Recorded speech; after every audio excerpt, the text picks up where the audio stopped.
So this is the flavor.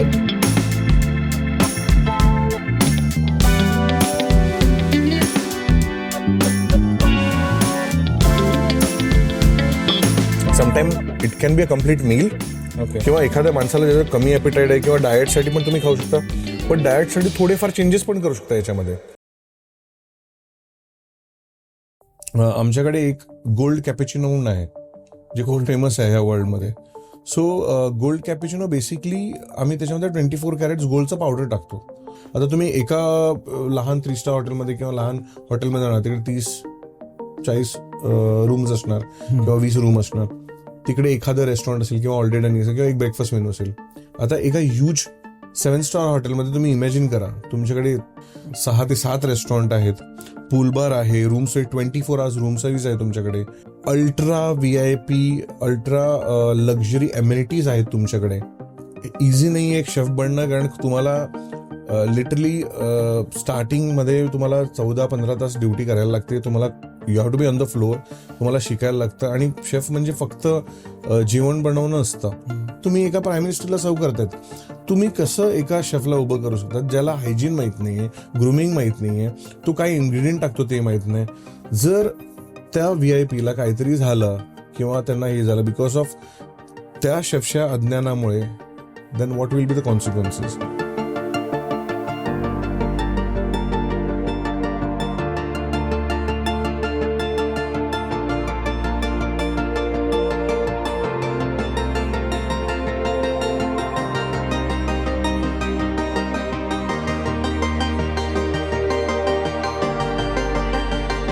नमस्कार, hello आणि welcome. अनुभव अंकाच्या या स्पेशल एपिसोडमध्ये तुमचं स्वागत आहे. आजचा जो एपिसोड आहे ना, तो थोडासा आगळा वेगळा अनुभव देणारा एपिसोड आहे. कारण आजचे जे गेस्ट आम्हाला लाभलेत ते ऑल द वे दुबईवरनं इथं आलेले आहेत. आजचे गेस्ट म्हणजे शेफ राजेश नायक. हे 7 स्टार बुर्ज अल अरबचे शेफ आहेत आणि ते आज आम्हाला लाभलेत ॲज अ गेस्ट. सो त्यांनी आम्हाला सजेस्ट केलं, जेव्हा आम्ही त्यांना भेटलो तेव्हा त्यांनी सांगितलं की आपण जो आजच्या एपिसोडचा जो अनुभव आहे ना, तो सांगून नाही होणार, तो ना आपल्याला घ्यावा लागेल आणि मग दाखवावा लागेल. सो आजचा एपिसोड त्याचप्रमाणे आम्ही अरेंज केला आहे. सो आजचा एपिसोड खूप एक्सायटिंग आहे. खूप नवीन नवीन गोष्टी तुम्हाला समजतील. भारतातली खाद्यसंस्कृती तर खूप उत्तम आहेच, नो डाऊट. पण आपण थोडंसं काय केलं ना की पनीर बटर मसाला, चिकन टिक्का याच्या पुढे जाऊन सुद्धा काही इंटरनॅशनल क्विझिन्स आहेत, ते डिशेस आहेत, ड्रिंक्स आहेत, ते आज आपण एक्सप्लोअर करणार आहोत, त्याचा अनुभव घेणार आहोत. सो एपिसोड पूर्ण बघा, खूप खूप मस्त एपिसोड आहे. सबस्क्राईब केलं नसेल तर सबस्क्राईब करा, व्हिडिओ आवडला तर लाईक करा आणि कमेंटसुद्धा करा. धन्यवाद मुकुंद, मला तुमच्या पॉडकास्टवर बोलवल्याबद्दल.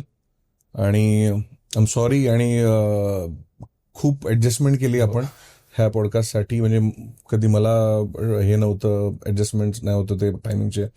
तुम्ही पण खूप बिझी असता, but finally we have done it.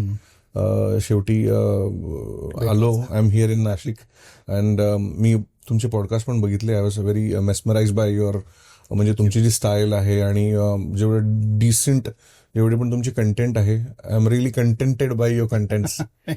So thank you so much and I am all yours. Yes, well, सगळ्यात पहिला प्रश्न की जो कदाचित प्रेक्षकांनाही पडला असेल आणि मला तर पडलाच आहे, की नेमका शेफ याची डेफिनेशन, आणि त्याच्यातलाच जोड प्रश्न आपण म्हणूयात की 5 स्टार 7 स्टारमध्ये शेफचा जॉब रिस्पॉन्सिबिलिटीज नेमक्या काय असतात. Perfect. I think me expect करत होतो हा प्रश्न तुमच्याकडून, कारण हो, खरोखर की लोकांना फर्स्ट ऑफ ऑल माहीत नाही की एक्झॅक्टली बेसिकली शेफ म्हणजे काय असतं किंवा व्हॉट इज शेफ. सो मी हे सांगू इच्छितो आपल्या प्रेक्षकांना की शेफ हा basically word derive from French word. Okay, तर हा फ्रान्समधून वर्ड आलाय. शेफ म्हणजे जसं मराठीमध्ये बोलतात की पाककृती करणारे किंवा जे पण कुकिंग करतात, शेफ्स म्हणजे इवन आपल्या ह्याच्यामध्ये खानसामा सांगत असतील पुराण्या ओल्ड फॅशन ह्याच्यामध्ये, तो वर्ड एवढा रिस्पेक्टफुल नाही वाटत. बट ॲक्च्युली तुम्हाला ॲज पॉडकास्ट प्रोग्रेसेस मी तुम्हाला सांगेन काही गोष्टी जे तुम्हाला रिअली वाटतील की नाही खरोखर ही पण एक अशी इंडस्ट्री आहे ज्याच्यामध्ये दे डिझर्व अ रिस्पेक्ट. आणि जस्ट बिकॉज काही लोकांना माहीत नाही आहे, but let's make people educated about this particular profession as well. की स्पेसिफिकली जे महाराष्ट्रीयन आहेत, जे आपले प्रेक्षक आहेत, त्यांना पण कळेल की बेसिकली हा पण एक प्रोफेशन खूप चांगलं ट्रेंडमध्ये आहे सध्या आणि होतं आणि डेफिनेटली राहील in future. So basically chef म्हणजे कुक जे कुक करतात, but the difference between a normal cook and a chef is same like एक नॉर्मल जे तुम्हाला उपचार करणारे जे हकीम असतात आणि एक डॉक्टर असतात प्रोफेशनल, त्यांच्यामध्ये जो तुम्हाला फरक दिसतो किंवा एक मेकॅनिकमध्ये आणि एक इंजिनियरमध्ये जो फरक असतो, तेच आमच्यामध्ये आहे की we are the doctors of the food, let's say, you know. किंवा आम्हाला माहिती आहे की काय कसं आणि कोणत्या एक्सटेंटपर्यंत त्या फ्लेवर्सला घेऊन जावं किंवा त्यांना कसं. It's an art basically, you know. So people call them artists, you know, chefs are artists, chefs are, basically it's a science as well. So it's up to the people, you know, की how they take it. पण मला असं वाटतं की specifically Maharashtra आणि इंडियातल्या लोकांनी ह्या प्रोफेशनकडे खूप सिरियसली बघावं. कारण मला असं वाटतंय की आम्ही फक्त जेवण बनवत नाही किंवा मोठे इव्हेंट्स एक्झिक्यूट नाही करत, but on top of that आम्ही एका डायटिशियन सारखे आम्ही प्रॉपर तुम्हाला एक मील प्लॅन पण देऊ शकतो. आणि तुम्हाला जे पाहिजे पर्टिक्युलरली, जसे आजकाल खूप डायटरी रिस्ट्रिक्शन्स आहेत किंवा ॲलर्जन्स आहेत किंवा टेस्ट प्रेफरन्सेस आहेत, ते ट्रेंडिंग आहेत आणि वेगवेगळे डिफरंट येत आहेत आता. आणि लोकांना त्यांच्यासाठी अवेअर व्हायला पाहिजे आणि ते अवेअर करण्यासाठी आम्ही यु नो, तुम्ही इवन बघत असतील की खूप रील्स व्हायरल होत आहेत आणि खूप पॉडकास्ट आलेत आणि खूप चॅनल्स आलेत यूट्यूबवर, इवन इंस्टाग्रामवर खूप तुम्ही हे सगळे बघत असेल की काय एक्झॅक्टली होत आहे. Half of them are real chefs आणि half of them are just pretending that they are chefs. पण असं असतं की प्रत्येका माणसामध्ये एक तो शेफ आतमध्ये असतो, यु नो. इवन आपल्या प्रेक्षकांना असं वाटत असेल की नाही यार, मी हे बेस्ट कुक करू शकतो, तर डेफिनेटली तुम्हाला पण असं वाटत असेल की तुमची वाईफ तुम्हाला सांगत असेल की नाही की यार हे तू खूप चांगलं बनवतो, तू हे 2-3च वस्तू बनवतो, चांगलं बनवतो. पण डेफिनेटली हा शेफ एक आतमध्ये, जसं सगळ्यांना थोडंसं डॉक्टर्सचं असतं की हे औषधे देतातच, सो त्याप्रमाणे आपल्या सगळ्यांमध्ये असतं. So basically coming on to back to your first question, की शेफ हे बेसिकली आम्हाला एका 5 स्टार हॉटेलमध्ये आम्ही हॉटेल मॅनेजमेंट करतो किंवा एखादा प्रॉपर कोर्स करतो, त्याच्यासाठी कल्याणरी आर्ट्सचा कोर्स असतो, तो आम्ही प्रॉपर करून ह्या प्रोफेशनमध्ये आम्ही एंटर होतो. Just same like you know, कोणीही एक इंटर्नशिप करतं किंवा अप्रेंटिस करतं after you finish your engineering or doctor what ever. तर तसंच आमची पण ट्रेनिंग होते, आम्ही पण ट्रेनिंग करतो प्रॉपर. म्हणजे युद्धावर जाण्याआधी प्रॉपर आमची, लढाईवर जाण्याआधी आमची तयारी होते विथ गन्स अँड बुलेट्स. आणि आम्ही तयारी करतो, स्वतःला तयार करतो की so that we can go in the kitchen to prepare the stuff, त्याचं प्रिपरेशन आणि प्लस त्याला कुकिंगसाठी. मला ऑलमोस्ट 25 इयर्स झालेत. मी 2001 Dadar catering college IHM Mumbai मी जॉईन केलं होतं. मी शेफ डिप्लोमा केला तिकडून. त्याच्यानंतर मी ओबराईजमध्ये गेलो आणि माझी ट्रेनिंग वगैरे फिनिश केली and then the journey was on. तर तसं असं एक प्रोफेशन मी कम्प्लीट केलं होतं माझं. Okay, chef diploma. ओके. म्हणजे तुम्ही जेव्हा आपण म्हणत हॉटेल मॅनेजमेंटला स्टार्ट केलं, तेव्हा तुम्हाला असं वाटलं की आपण शेफ व्हावं, किंवा असं तुम्हाला कधी म्हणजे असं इमॅजिन केलं होतं की नाही मला 7 स्टार रेस्टॉरंटमध्येच शेफ बनायचं आहे, का मला शेफ बनायचं आहे, असं काही डिसाईड केलं? फर्स्ट ऑफ ऑल मला शेफ कधीच बनायचं नव्हतं. फर्स्ट ऑफ ऑल बघायला गेलं तर माझ्या डोक्यात नेहमी आधी असंच होतं की मला आर्मी जॉईन करायची किंवा you know I want to do something you know for my country. आर्मीच्याबद्दल मी खूप फॅसिनेटेड होतो, आत्ता पण आहे. पण if I have to give a credit to someone, ते माझ्या बहिणीला देईल मी. कारण त्या टायमाला काय असायचं की एक शो यायचा बावर्ची म्हणून, आणि त्याच्यानंतर हळूहळू मग संजीव कपूर त्याच्यामध्ये अपिअर झाले होते. Is a famous chef in India, I am sure everyone knows it. तर माझी बहीण जी होती गौरी, ती हे शोज बघायचे. तिला कुकिंगचं, she is an amazing cook you know. आणि ती एवढं चांगलं जेवण बनवते. ती मला लावायची की जर गाजरचा हलवा तुला खायचा आहे तर तुला किसून द्यावा लागेल. सो ठीक आहे, तर मी गाजरचा हलवा किसायला स्टार्ट केला. तिला मी बघायचो. So I use to get inspired from her. आणि मग मी हळूहळू कुकिंग वगैरे स्टार्ट केलं. आणि सांगू शकतो की ती एक इन्स्पिरेशन होते माझी, की तिला बघून एक चांगलं खाण्याची एक इच्छा, डिफरंट गोष्टी ट्राय करण्याची इच्छा. नाही तर मी पण नॉर्मल एका जसं सर्वसामान्य घरामध्ये असतात त्यांच्यामध्ये जे जेवण, जसं जो फूड कल्चर असतो तसंच खाऊन मोठा झालोय. तो एक बिर्याणी कशी बनते ते मी बघितलं माझ्या बहिणीला बनवताना वगैरे. गाजरचा हलवा तुम्हाला सांगितलं. मग त्याचे बिर्याणीसाठी जर कांदे कापून द्यायचे असले तर बहिणीला कांदे कापून द्यायला लागायचे, तर चांगली बिर्याणी मिळणार मला. सो तसं स्टार्ट केलं. अँड देन मी थोडंफार कुकिंग वगैरे केलं. Let me tell you, I have started cooking at the age of 8 or 9. तर माझ्या बाबांचं एक छोटंसं इटरी होतं जिकडे मी थोडंफार कुकिंग वगैरे केलं. और जेव्हा घरी मी जेव्हा एकटं असायचो, बिकॉज आई आणि बाबा दोन्ही त्यांच्या बिझनेसमध्ये बिझी असायचं, तर मी थोडंसं कुकिंग वगैरे ट्राय करायचो. आणि हे सगळं ते माझं पॅशन होतं. सो मी आत्ता पण सगळ्यांना सांगतो की my profession was my passion before and still now I have a passion. तर मी काय असं शेफ बनण्याचा वगैरे विचार नाही केला. But yes, as the day progresses, म्हणजे years went of.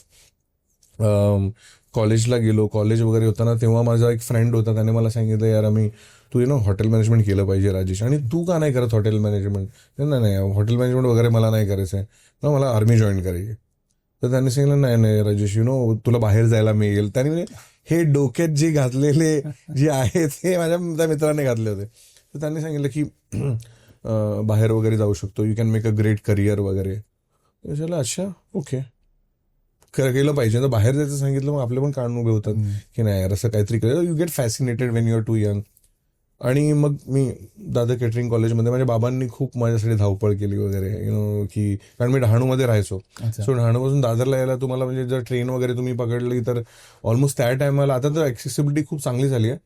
I guess त्या टायमाला मला सकाळी वीक्स मी सकाळी 4 वाजता उठलो, 5ची गाडी पकडली आणि by 9 o'clock I have to be there in the school.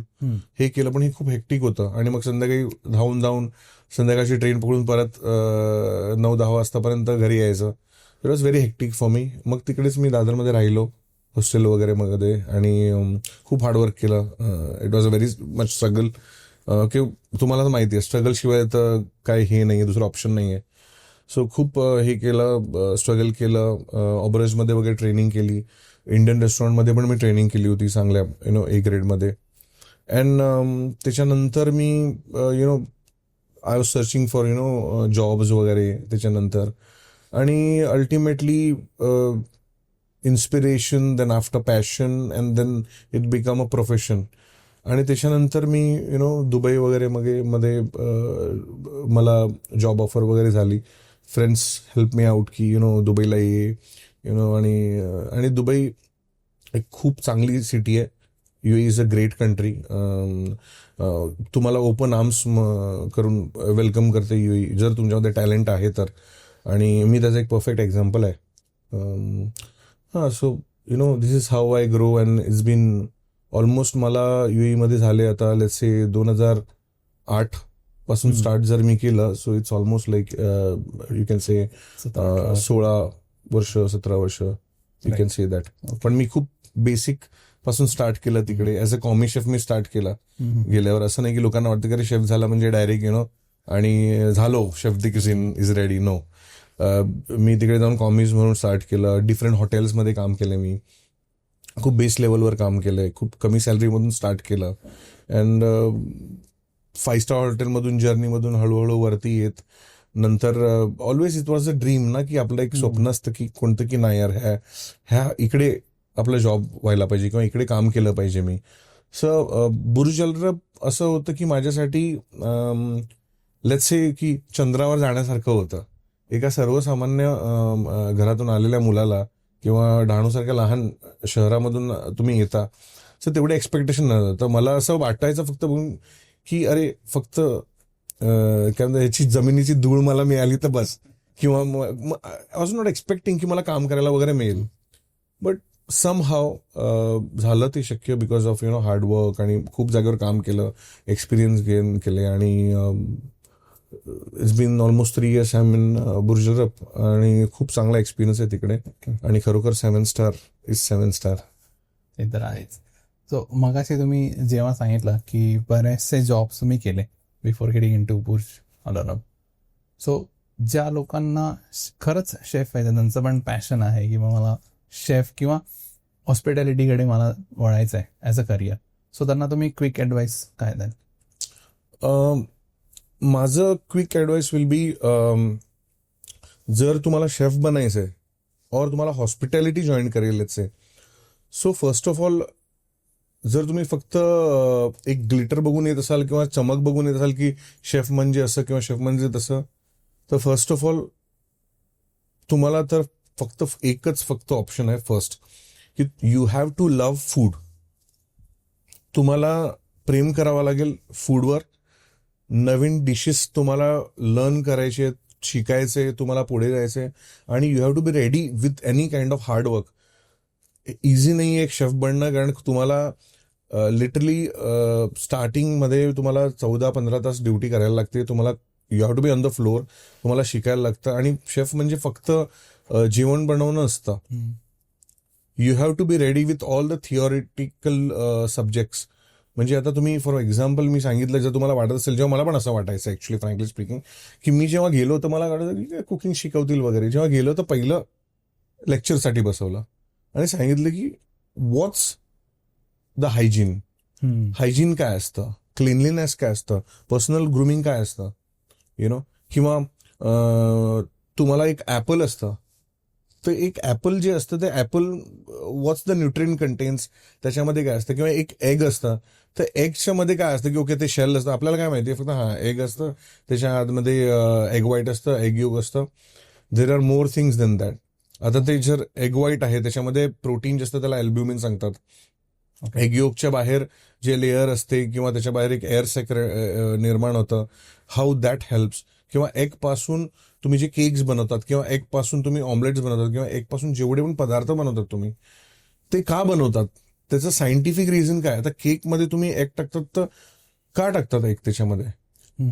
एक सॉसेसमध्ये तुम्ही जेव्हा एग यूज करतात, तेव्हा जेव्हा जर फ्रेंच सॉसेस वगैरे आपण बनवतो त्याच्यामध्ये एग योग यूज करतात, क्रीम मिक्सचर, त्याला लायझॉन सांगतात. सो तुम्ही ते का टाकतात, क्रिमिनेससाठी, रिचनेससाठी. जर एग व्हाईट असतं, तुम्हाला ते एग व्हाईट तुम्ही टाकता कशामध्ये, तर ते का टाकतात, की त्याला बीट करतात, तेव्हा व्हॉल्यूम काय येतं, किंवा एगच्यामुळे केक वरती काय इफेक्ट पडतो, तो स्पॉन्जिनेस कसा येतो त्याच्यामध्ये. So that's because of that. So जेवढं त्याचं कंट्रीब्युशन आहे एगचं, तसंच प्रत्येक इन्ग्रेडियंटचं कंट्रीब्युशन असतं एखाद्या डिश बनण्यासाठी. लेट्स से आता तुम्ही मला खूप छान कॉफी सर्व केली इकडे. आता ह्या कॉफीमध्ये लेट्स से किती इन्ग्रेडियंट असतील, 4. लेट्स से मिल्क, दूध, पाणी, कॉफी पावडर असेल किंवा व्हॉट एव्हर बीन, आणि साखर. ह्या 4 इन्ग्रेडियंट्स आहेत. पण त्या 4 इन्ग्रेडियंट्समध्ये मी तुम्हाला कॉफीची पावडर एकदम म्हणजे लो क्वालिटीची दिली वगैरे, चांगली नाही दिली. तुम्ही नेस्ले व्हॉट एव्हर नेम्स तुम्ही घ्या, ते एखादी तुम्हाला ब्रँड आवडते आणि ते तुम्हाला टेस्ट होतं, पण मी तुम्हाला लोअर ब्रँड दिली किंवा चांगलं नाही दिलं, तर तुम्हाला आवडेल का ती कॉफी? नाही. तसंच तुम्ही जेव्हा 5 स्टार हॉटेल्समध्ये जाता, खूप लोकांना आता प्रश्न पडतो की अरे 5 स्टार हॉटेलमध्ये असं काय असतं की एवढं का एवढे चार्जेस घेतात किंवा काय. कारण 5 स्टार हॉटेलमध्ये जर तुम्हाला चार्जेस तेवढे घेतात, तर ते इन्ग्रेडियंट्स पण तुमच्यासाठी महाग घेतात. ते तुम्हाला त्या टाईप, जर तुमचं मिल्क आहे, जर मिल्क पण आहे, तर ते तुमचं हाय क्वालिटी चांगलं मिल्क आहे, जे तुमच्या हेल्थसाठी खूप चांगलं असणार. ते पाणी पण यूज करणार, तर ते तुमचं चांगलं बिस्लरी वगैरे किंवा मिनरल वॉटर यूज करणार तुमच्यासाठी. कॉफी यूज करणार, तर तुमच्यासाठी स्पेसिफिकली ब्रीड कॉफी पावडर किंवा कॉफी बीन्स यूज करणार तुमच्यासाठी, फ्रेशली ब्रीड. शुगर पण तुमच्यासाठी जेव्हा यूज करतील, they will use caster sugar किंवा चांगले ग्रॅन्युल्सवाले शुगर यूज करतील तुमच्यासाठी, आणि तुमचे प्रेफरन्स डोक्यात ठेवतील. लेट्स से आता बुर्ज सारख्या ठिकाणी किंवा 7 स्टार हॉटेल्समध्ये आमच्याकडे एक गोल्ड कॅपेचिनो म्हणून आहे, जे खूप फेमस आहे ह्या वर्ल्डमध्ये. सो गोल्ड कॅपेचिनो बेसिकली आम्ही त्याच्यामध्ये 24 कॅरेट्स गोल्डचं पावडर टाकतो. ओके. सो जर तुम्ही जर प्राइसिंग ऐकलं तर सांगतील अरे 5,000 रुपीज किंवा 5,000-6,000 रुपयाची ती कॉफी आहे. Okay. But Wien you go, म्हणजे भरपूर ब्लॉगर्स जातात, इन्फ्लुएन्सर्स जातात, ही काय आहे बघायला. पण जेव्हा तुम्ही ते कॉफी सेवर करणार, तुम्ही ते टेस्ट करणार, तुम्हाला आपोआप कळेल if you are coffee lover की त्याचे कॉफी बीन्स जे इम्पोर्टेड आहे, जे आम्ही युरोपमधून वगैरे वेस्टर्न कंट्रीजमधून इम्पोर्ट करतो, सो त्यांची स्पेशालिटी काय आहे. ते गोल्ड पावडर इव्हन तर च्यवनप्राशमध्ये सांगतात की सोना चांदी च्यवनप्राश, त्याचं इम्पॉर्टन्स काय असतं. तर 24 कॅरेट्स ऑफकोर्स तुम्ही पावडर टाकणार त्याच्यामध्ये, तर it will come with the cost. कोणत्याही गोष्टीसाठी you have to pay for it, you know. मध्येच मी कोणाला तरी सांगितलं होतं की, आणि मग खूप लोक असे विचार पण करतात की हा बाबा की एक नॉर्मल कुकला आम्ही पैसे देतो आणि मग शेफमध्ये आणि नॉर्मल कुकमध्ये फरक काय, की 5 स्टार हॉटेलमध्ये तुमचे गेस्ट जे येणार, VIP येणार, खूप अल्ट्रा VIP येणार, खूप इम्पॉर्टंट लोक, because they can afford it. जर तुमचे गेस्ट VIP आहेत, गेस्ट इम्पॉर्टंट आहेत, तर तुमच्यासाठी तुमचा शेफ किंवा कुक कसा ऑर्डिनरी असू शकतो. He also have to be VIP. Exactly. Am I right? So that has to be. आता तुम्ही एका प्राईम मिनिस्टरला सर्व करतायत, तुम्ही कसं एका शेफला उभं करू शकतात ज्याला हायजीन माहीत नाहीये, ग्रुमिंग माहीत नाहीये, तो काय इन्ग्रेडियंट टाकतो ते माहीत नाही. जर त्या VIPला काहीतरी झालं किंवा त्यांना हे झालं बिकॉज ऑफ त्या शेफच्या अज्ञानामुळे, then what will be the consequences. बरोबर आहे. सो ह्या सगळ्यांसाठी तुमच्याकडे 5 स्टार हॉटेल्समध्ये एक शेफ पाहिजे. सो बेसिकली शेफ असतो तो एक हार्ट असतो, किंवा एक जो वेटर असतो किंवा मॅनेजर असतात, सर्वर असतात, ही एक टीम असते. जसं आपल्या हे पाची बोटं मिळून आपलं एक मुठ्ठी बनते किंवा आपली ग्रीप होते, तसंच teamwork makes a dream work. तसंच हॉस्पिटॅलिटीमध्ये असतं. शेफ तर खूपच इम्पॉर्टंट आहे, as well as waiters, managers, different career options पण आहेत ह्याच्यामध्ये. So you can choose any one of them. Apart from that you can also join sales and marketing. We have sales and marketing team. आजकाल तर media team पण असते मोठ्या चेन्समध्ये. And then you have front office, you have concierge, butlers खूप लोकांना माहीत असेल, you know. So we have wide range of positions. Engineering team असते आमच्याकडे आमची स्वतःची. And then we have stewarding जे क्लिनिंग करते. हाऊसकीपिंग टीम असते आमची स्वतःची. So we don't mix and match people. एक 5 स्टार हॉटेल तसंच काम करतं जसं एक $1 मिलियन कंपनी काम करते, जे जसं हायरकीज असतात त्याचं, किंवा त्याचं जे लेट्स से लेआउट असतं, त्याचं पूर्ण SOPs असतात, ते कशी मल्टी-मिलियन कंपनीशी काम करणार किंवा एखादी इंडस्ट्री काम करणार, तसंच 5 स्टार इंडस्ट्री काम करते. And then you have lots of different cuisine restaurants. आता तुम्ही एका लहान 3 स्टार हॉटेलमध्ये किंवा लहान हॉटेलमध्ये जाणार, तिकडे 30-40 रूम्स असणार किंवा 20 रूम असणार. तिकडे एखादं रेस्टॉरंट असेल किंवा ऑलरेडी डायनिंग असेल किंवा एक ब्रेकफास्ट मेनू असेल. आता एका ह्यूज 7 स्टार हॉटेलमध्ये तुम्ही इमॅजिन करा, तुमच्याकडे 3 ते 4 रेस्टॉरंट आहेत, 6 ते 7 रेस्टॉरंट आहेत, पूल बार आहे, रूम्स 24 आवर्स रूम सर्व्हिस आहे तुमच्याकडे, ultra VIP, ultra luxury amenities आहेत तुमच्याकडे, U know. So it's all about amenity. It's a snob appeal what you get, you know. Exactly. So आत्ता जसं तुम्ही सांगितलं की बऱ्याचशा गोष्टी अवेलेबल आहेत ज्यांना शेफ यायचं किंवा हॉस्पिटॅलिटीमध्ये जायचं आहे. So being as a chef किंवा या सेक्टरमध्ये काम करताना कुठले चॅलेंजेस येतात आणि ते तुम्ही कसे रिझॉल्व्ह करतात त्या चॅलेंजेसला? जर मी यंगस्टरला हेच ॲडवाईस करीन, जसं मी सांगितलं आधी आहे, तुम्हाला वाटतंय इव्हॅल्युएशन केल्यानंतर स्वतःला तुम्हाला करायचं शेफ बनायचे का, सो तुम्ही हॉटेल मॅनेजमेंट वगैरे करून वगैरे you can do training and there is a lot of ways. आता थोडंसं कॉम्पिटिशन जरा जास्त वाढलं आहे because of competitive world. But definitely I think there is always a margin of error and always there is a chance for talented people जे खूप talented आहेत आणि ते स्वतःचा रस्ता स्वतः करू शकतात. त्यांना पण चॅलेंजेस येतात आणि मला पण आता जे चॅलेंजेस येतात मी तुम्हाला सांगतो. बेसिकली आमचे जे चॅलेंजेस असतात,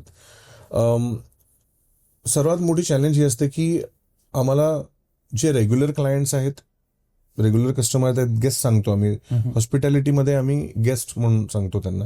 अतिथी देवो भव हाच आमचा पण मंत्र असतो हॉस्पिटॅलिटीमध्ये. सो जेव्हा एखादा गेस्ट येतो तर आम्ही त्याला खूप चांगली ट्रीटमेंट देतो वगैरे. बट एखादा VIP जेव्हा येतो, VIP म्हणजे आता मी खूप सेलिब्रिटीजला वगैरे मी सर्व केलंय.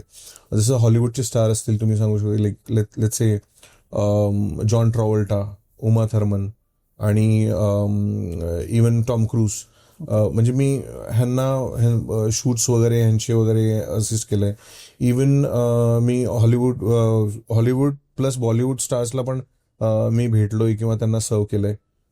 इवन आमच्या हॉटेल्समध्ये म्हणजे नेम इट ऑलमोस्ट तुम्हाला माहिती क्रिकेटर्सला मी फेमस क्रिकेटर्सला वगैरे अटेंड केलेत. सो त्यांचे स्पेसिफिक काही रिक्वायरमेंट असतात. सो ऑफकोर्स तुम्ही तुमचा जो मेनू आहे ते तुम्ही नाही सांगू शकत की ओके आय हॅव 50 डिशेस किंवा 50 डिशेस मी नाही एवढंच, कारण ते VIP आहेस. ते some of their our countries proud. आपल्या कंट्रीला त्यांनी प्राऊड केले क्रिकेटर्सला. सो मी कसं सांगू शकतो त्यांना की नाही म्हणून. आणि फर्स्ट ऑफ ऑल आमचं हे असतं की कधीही नाही सांगू नाही शकत. तुम्ही जे करू शकतात ते करायचं. So I try my best की त्यांना कुठून पण काहीही इन्ग्रेडियंट्स घेऊन you need to make them happy. की ते जेव्हा हॉटेलमधून किंवा रेस्टॉरंटमधून बाहेर पडतील त्यांना असं फील व्हायला पाहिजे की नाही यार की okay we had something of की खरोखर एक्सपिरियन्स खूप चांगला होता. सो हे खूप चॅलेंजिंग पार्ट असतो VIPsला सर्व करण्यासाठी. प्लस जेव्हा एक ॲलर्जीवाले गेस्ट असतात, खूप चॅलेंजेस असतात ॲलर्जीवाले, कारण तुम्ही ते टच पण नाही करू शकत एकमेकांना. जे इन्ग्रेडियंट्स असतात, आता तुम्ही जे चॉपिंग बोर्ड यूज करतात किंवा नाईफ यूज करतात, that also has to be different. आता दुबईमध्ये if you become a chef, तुम्हाला एक PIC म्हणून एक पर्सनच्या ट्रेनिंग असते, ती करावी लागते compulsory to be a head chef और सू शेफ और शेफ दे कुझिन. जर तुम्ही नॉर्मल शेफ आहात तर तुम्हाला बेसिक फूड हायजीन म्हणून 1 दिवसाचा कोर्स तो करायला लागतो. ओके. सो तुम्हाला काहीही असं नाही की तुम्ही एकदा शेफ झाले की ही लाईफ इज अ जर्नी. तुम्हाला शिकत राहायला लागेल, तुम्हाला एक्सेल करायला लागेल, स्वतःला अपडेट करायला लागेल. आणि फोर्थ मोस्ट जे नवीन ट्रेंड्स आहेत आणि जेवढे फूड एस्टॅब्लिशमेंट ओपन होत आहेत, जेवढे पण रेस्टॉरंट जास्त ओपन होत आहेत, हॉटेल जास्त ओपन आहेत, हे खूप चॅलेंजिंग पार्ट आहे. बिकॉज व्हॉट हॅपन्स इज लोक नवीन नवीन खूप क्रिएट करत आहेत, तर तुम्हाला पण त्या मार्केटच्या बरोबर अपडेटेड राहायला लागतं. ॲट द सेम टाइम तुम्हाला चॅलेंजेसच्या बरोबर तुम्हाला हे पण दुःख होतं कधी कधी मला पण, की फार लोक स्टार्ट करतात आणि नंतर कोलॅप्स करतात. सो 90% ऑफ द रेस्टॉरंट जे पण आजकाल ओपन होत आहेत, तुम्ही अब्रॉड घ्या किंवा इंडियामध्ये घ्या, ते ओपन झाल्यावर पहिल्या 3 महिने ते 6 महिन्यामध्ये बंद होतात. That's because they are not concept driven आणि ते राईट शेफ्सला हायर नाही करत आणि राईट शेफ्सला they cannot keep it for a longer period of time आणि ट्रेनिंग्स कंडक्ट नाही करत. Because you should have always alternative. So जे पण लोक आहेत त्यांना शेफ बनायचे किंवा त्यांना फूड इंडस्ट्रीमध्ये यायचं, मी त्यांना हेच सजेस्ट करेन की अनलेस अंटील तुम्ही स्वतः शेफ आहात किंवा तुम्हाला स्वतःला एक्सपिरियन्स आहेत किंवा यू हॅव समवन की कोणी आहे तुमच्याबरोबर जे ह्या इंडस्ट्रीमधून तुम्हाला, सो सध्या तरी ते आधीसारखं राहिलं नाही की तुम्ही कॉन्सेप्ट केला आणि हे केलं. So I would suggest them की खूप चॅलेंजेस असतात, but definitely you can come over it आणि you can be always successful with hard work and continue progress and with a constant product. Okay. आत्ता मला असं चॅलेंज वाटतं आहे की आपण फूडबद्दल बोलतोय आणि समोर फूड नाही आहे. त्यामुळे ते जे क्रेविंग्स येत आहे ना, की आता ते मला आत्ता पर्सनली चॅलेंजिंग वाटतं. सो मला असं वाटतं की आपण थोडेसे ना वेगळे क्विझिन्स ट्राय करू, कारण रेग्युलरला पण मला वाटतं तुम्ही पण जात असाल इकडं तिकडं, आपण तेच डिशेस असतात रोज. आपण संडेला जाणार फॅमिलीबरोबर आणि एक ठरलेला, म्हणजे इवन तिकडच्या कॅप्टन्सना पण माहिती असते की अच्छा हे आले का, ओके ते प्रिपेअर करा आणि यांना देऊन टाका एकदाचा.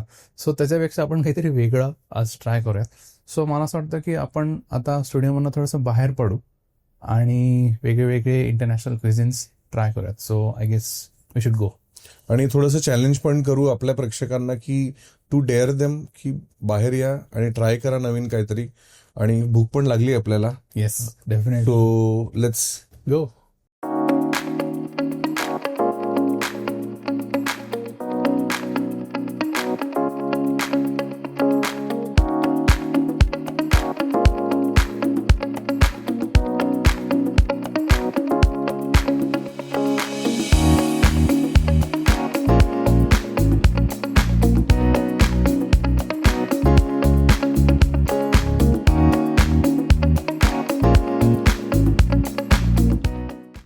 सो आत्ता सांगितल्याप्रमाणे आम्ही आलो आहोत पेगेसिसमध्ये. पेगेसिस हे हॉटेलचं नाव आहे, पेगेसिस बाय द कॅलिस्टो. तुम्ही जर का गंगापूर रोडला नवशा गणपतीच्या थोडं पुढं आलात, आय गेस इथं सोमेश्वर लॉनच्या अपोजिट साईडला आहे.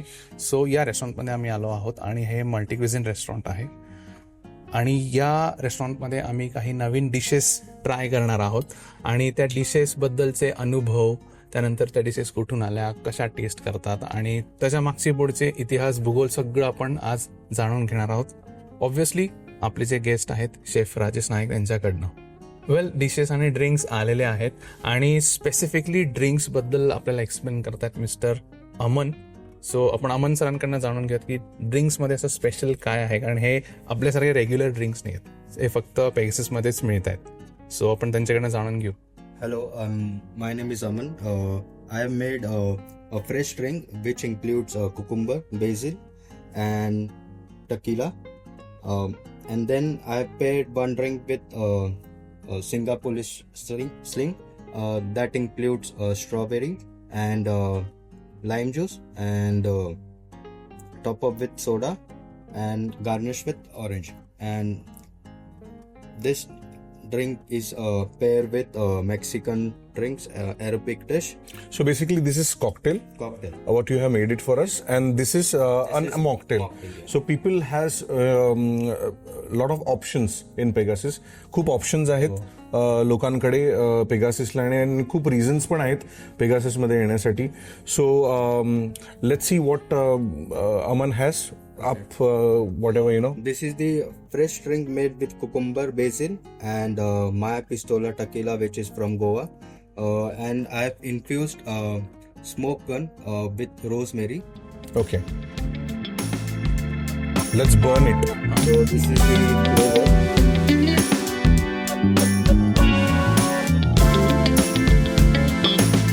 Wow, it's good. Thank you so much, Aman.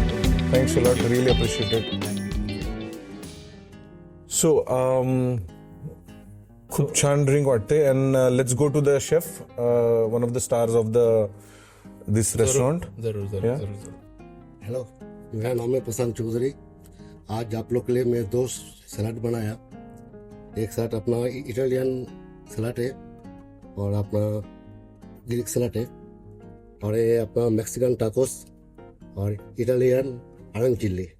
Okay, thank you so much. आपने इतना मेहनत की, आपने हमारे लिए भी इतना प्रेझेंटेशन करके अच्छी डिशेस बनाई. आय एम शुअर प्रेक्षकांना हे सगळं बघायला आवडेल आणि टेस्ट करायला आवडेल, specifically only at Pegasus. So thank you so much chef, and let's carry on. Thank you. I guess मला पण ॲक्च्युली खरंच खूप टेम्पटिंग वाटतंय, पण मला पण काही प्रश्न आहेत आणि प्रश्नाचे डिशेस बाबतीत आहेत, ओव्हरऑल पुढचे पण काही फूड आणि त्याच्या बाबतीत आहे, याचा अनुभव आपण घेऊच यात. पण त्याच्या आधी मला असं वाटतं की आपण चिअर्स केलं पाहिजे. ॲब्सोल्युटली. चिअर्स. येस.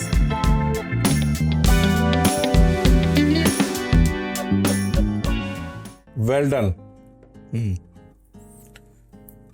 माझ्या मनात पण खूप उत्तर आहेत तुमच्यासाठी. सो ते पण बाहेर येण्यासाठी आतमधून आवाज देतात मला की शेफ बोला बोला. So let's start.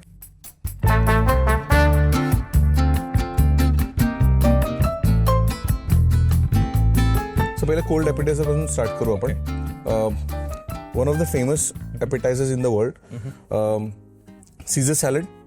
So basically हे सीझर सॅलड जी ओरिजिनेटेड आहे, म्हणजे ह्याच्यामध्ये खूप आर्ग्युमेंट्स आहेत किंवा कॉन्ट्राडिक्शन्स आहेत की बेसिकली कुठचं आहे, की फार लोकांना वाटतं की हे पार्मेझान चीज असल्यामुळे किंवा ह्याचं जे ड्रेसिंग स्टाईल असल्यामुळे ते इटालियन आहे, बट बेसिकली हे मेक्सिकोमध्ये इन्व्हेंट झालं होतं डिश. आणि जेव्हा हे प्रिपेअर्ड झालं होतं ते basically it was from the dressing like mayonnaise, some capers, garlic, parmesan cheese. आणि नंतर विथ टाइम हे वाढत गेलं आणि डिफरंट काइंड ऑफ रेसिपीज आल्या मार्केटमध्ये, डिफरंट शेफ्सनी वर्क ऑन केलं. And now we have a different versions जे बाहेर थोडंसं जास्त ट्रेडिशनली बनवलं जातं पण हे मला वाटतं पेगाससने त्यांच्या पद्धतीने इंडियन मार्केटसाठी, इंडियन कस्टमर्ससाठी जे मॉडिफिकेशन केलं आहे, विच लुक्स ग्रेट, आणि ते आता ट्राय करूयाच आपण. So let's try with the Caesar salad first. So थोडं ट्राय करूया, so at least we can try everything. अच्छा, ह्याच्यामध्ये क्रिस्पीनेससाठी ब्रेड क्रूटॉन्स पण टाकले जातात. ओके. आणि cherry tomato is optional for you. You can add cherry tomatoes or what ever.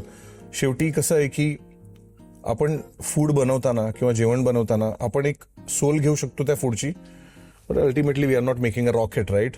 So जे आपल्याला आवडतं तेच आपण बेस्ट व्हर्जन खाऊ शकतो, जे आपण तसंच आपल्याला आवडतं.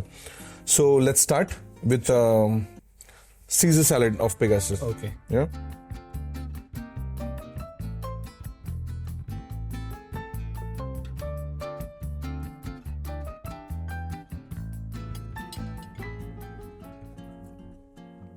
खूप क्रंचीनेस आहे, लेथिसमध्ये क्रंचीनेस आहे. 2 प्रकारचे लेथिस यूज केले यांनी. Let's say lollo bionda use केलंय, आईसबर्ग यूज केलंय, रुमेन यूज केलंय. So I think chef has been generous खूप, की दिलखुलासपणे ह्यांनी हा मेनू बनवला आणि खूप चांगलं इन्ग्रेडियंट यूज केलं. लाईट मेयोनीज ड्रेसिंग आहे, पार्मेसन चीजचा फ्लेवर आहे, आणि नाईसली क्रिस्प क्रूटॉन्स पण आहेत. So this is my personal favourite salad actually. म्हणजे मी हे कधीही खाऊ शकतो. You ask for it and it's ready for me. तुम्हाला कसं वाटतंय? अमेझिंग. पण प्रश्न हा आहे की म्हणजे हे थोडेसे वेगळे प्रश्न असतील कदाचित. आता हे जे सलाड आपण खातोय, बऱ्याच लोकांचा सगळ्यात पहिला प्रश्न येतो काय माहिती का? सलाड म्हणलं की डाएट. सो हा सलाड डाएटसाठी लोक वापरत असतील का? याच्यात काही वेगळे फीचर्स आहेत किंवा याची काही वेगळी स्टोरी आहे? आता बेसिकली जेव्हा सॅलड स्टार्ट झालं ह्या वर्ल्डमध्ये किंवा सॅलड खाल्ले गेलेत, सो बेसिकली काय झालं की आपण जेव्हा एक मील खातो किंवा आपल्या ताटामध्ये असतं, तर इव्हन तुम्ही इंडियन क्युझिनशी कम्पेअर केलं तर सॅलड आपल्या पण हे आहाराचा एक पार्ट आहे. सो तसं त्यांच्यामध्ये पण फक्त एवढं केलं की आपण जे खातो ते कम्पॅक्ट थालीमध्ये खातो किंवा घरात खातो, किंवा आता जे ट्रेंड आले इंडियामध्ये जे स्टार्टर, ॲपिटायझर, हॉट कोल्ड हे सगळं खातो. So basically what is this? Sometime it can be a complete meal, किंवा एखाद्या माणसाला ज्याचं कमी ॲपिटाईट आहे किंवा डाएटसाठी पण तुम्ही खाऊ शकता, पण डाएटसाठी थोडेफार चेंजेस पण करू शकता याच्यामध्ये. ओके. बेसिकली हे low carb, high in fibre आणि somehow a bit of protein पण आहे. तुम्ही एलिमिनेट करू शकता. जर ग्लुटन फ्री तुम्हाला खायचं आहे तर तुम्ही ब्रेड एलिमिनेट करू शकता, ग्लुटन फ्री क्रूटॉन्स त्याच्यामध्ये ॲड करू शकता. तुम्हाला थोडंसं कॅलरी डेफिशियन्सीमध्ये जायचं आहे तर तुम्ही पार्मेझन चीज काढू शकता ह्याच्या बदल्यामध्ये. So you just take it out parmesan cheese, dressing थोडंसं कमी टाका त्याच्यामध्ये, and you can have it as a complete meal. Ultimately 95% of the things are all fibre. Okay, fresh ingredients, fresh vegetables, fresh salads. So basically it's a complete meal in itself. Also it can be work as a starter because ह्यांनी जे सर्व केलंय which is amazing, nice small portion.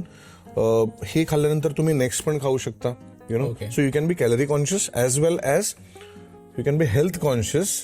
आणि जर तुम्हाला weight वाढवायचंय तरी पण कामात येईल, बिकॉज जर वेट वाढवायचंय same salad as it is खा, त्याच्यानंतर अजून एक मील खा which is high in protein. So you have a complete diet. Basically reducing your weight or increasing weight is all about consumption of your calories. Right. So healthy means जे पण आहे, जे तुमच्या शरीराला पंचतत्वांनी बनलेलं तुमचं शरीर आहे, तर तुम्हाला सगळं लागतं. तुम्हाला तेल लागतं, तूप लागतं, दूध लागतं, व्हेजिटेबल्स लागतात, प्रोटीन लागतात. Protein can be anything. It can be non vegetarian और व्हेजिटेरियन. ठीक आहे. So I feel this can be a complete meal as well as जे ग्रीक सॅलड आपण जे पुढे ट्राय करणार आहोत. पास्ता कसा इन्व्हेंट झाला होता? ओके. सो बेसिकली एक सेलर होता जो बेसिकली ते चायनाला गेले होते. अच्छा. सो चायनाला त्यांना नूडल्स ही फाइंड आउट, आणि ते नूडल्स त्याला खूप आवडले. ओके. सो त्याने जाताना त्याच्या शिपमध्ये तेव्हा खूप छोटे वगैरे वे बॅक तर त्यांनी पास्ता हा डोक्यात नव्हता त्यांच्यामध्ये, हे नूडल्स घेऊन गेले होते. मग तिकडे गेल्यावर त्यांनी ते नूडल्स वगैरे खाल्ले, त्यांनी प्रयत्न केला हे नूडल्स कसे बनवायचे. सो बेसिकली नूडल्स स्टार्ट झालं पहिले हातापासून त्यांनी बनवले. म्हणजे जास्तीत जास्त आपण करत होतो. एक फॅमिली स्टाईल झालं, कॅनपे स्टाईल झालं, अलकाट स्टाईल झालं तुमचा. ऑल्सो तुमचा जो बफे आहे ते बफेमध्ये पण हे सर्व केलं जातं. बट जेव्हा तुम्ही बफेमध्ये खाणार सो दॅट टाइम ह्याचा जो रूप असेल तो चेंज होईल, यु नो. सो तुम्हाला एवढं चांगलं प्रेझेंटेशन नाही, because that will be more, कारण ते 2 तास ठेवणार. So that will be under the buffet. सो त्याचं थोडंसं रूप वगैरे चेंज होईल, but the soul of the dish will be same.